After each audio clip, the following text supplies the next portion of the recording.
નમસ્કાર મિત્રો, સ્વાગત છે તમારું ખેડૂત સમાચાર ચેનલમાં। આજના આ વિડીયોમાં ગુજરાતમાં ફરી એક વખત ભારે વરસાદનો મોટો રાઉન્ડ આવશે તેવી આગાહી અંબાલાલ પટેલ દ્વારા કરવામાં આવી છે। ત્યારે આવનારો રાઉન્ડ કઈ તારીખથી શરૂ થશે અને હવે આગામી દિવસોમાં વરસાદ કેવો પડશે તે તમામ માહિતી વિશે આજના આ વિડીયોમાં વાત કરીશું। વિડીયોમાં આગળ વધતા પહેલાં જો તમે અમારી ચેનલમાં નવા છો તો નીચે લાલ કલરનું સબસ્ક્રાઈબ બટન આપેલું છે તેને દબાવીને બાજુમાં રહેલા ઘંટી બટનને પણ દબાવી દેજો, જેથી અમારા આવનારા તમામ વિડીયોની માહિતી તમારા સુધી મળતી રહે। તો ચાલો શરૂ કરીએ આજનો આ વિડીયો। રાજ્યમાં વરસાદનો ફરી નવો રાઉન્ડ શરૂ થશે। હવામાન જાણકાર અંબાલાલ પટેલે આગાહી કરતા જણાવ્યું કે તારીખ 18મીથી લઈને 21મી સપ્ટેમ્બર વચ્ચે રાજ્યના પૂર્વ અને દક્ષિણ ભાગમાં ભારે વરસાદ વરસી શકે છે। સાથોસાથ નવરાત્રિમાં પણ વરસાદ વિલન થાય તેવી શક્યતાઓ છે, જેમાં પંચમહાલ, સાબરકાંઠા, કચ્છ, બનાસકાંઠા જિલ્લામાં વરસાદ પડી શકે છે।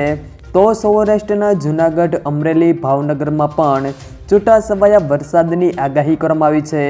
રાજ્યમાં નવરાત્રિ દરમિયાન પણ ખેલૈયાઓને મુશ્કેલી પડી શકે છે, કારણ કે અંબાલાલે નવરાત્રિ દરમિયાન પણ છૂટાછવાયા વરસાદની આગાહી કરી છે। તેમણે જણાવ્યું કે 27 સપ્ટેમ્બરથી 5 ઓક્ટોબર સુધી રાજ્યમાં છૂટાછવાયા વરસાદની શક્યતાઓ રહેશે। સાથોસાથ નવરાત્રિ દરમિયાન પણ સામાન્ય વરસાદ જોવા મળી શકે છે। સૌરાષ્ટ્રના અનેક ભાગોમાં છૂટાછવાયા વરસાદ થઈ શકે છે, જેમાં જૂનાગઢ, અમરેલી, ભાવનગરના કેટલાક ભાગોમાં ભારે વરસાદ પડી શકે છે। તારીખ 27મી સપ્ટેમ્બરથી 5 ઓક્ટોબરમાં હસ્ત નક્ષત્રમાં ગાજવીજ સાથે કેટલાક ભાગોમાં વરસાદ થઈ શકે છે, તેમજ તારીખ 10 ઓક્ટોબરથી તારીખ 13 ઓક્ટોબર દરમિયાન બંગાળના ઉપસાગરમાં ચક્રવાત થવાની શક્યતાઓ રહેશે, તેમજ નવરાત્રિ દરમિયાન છૂટાછવાયો વરસાદ થવાની શક્યતાઓ છે।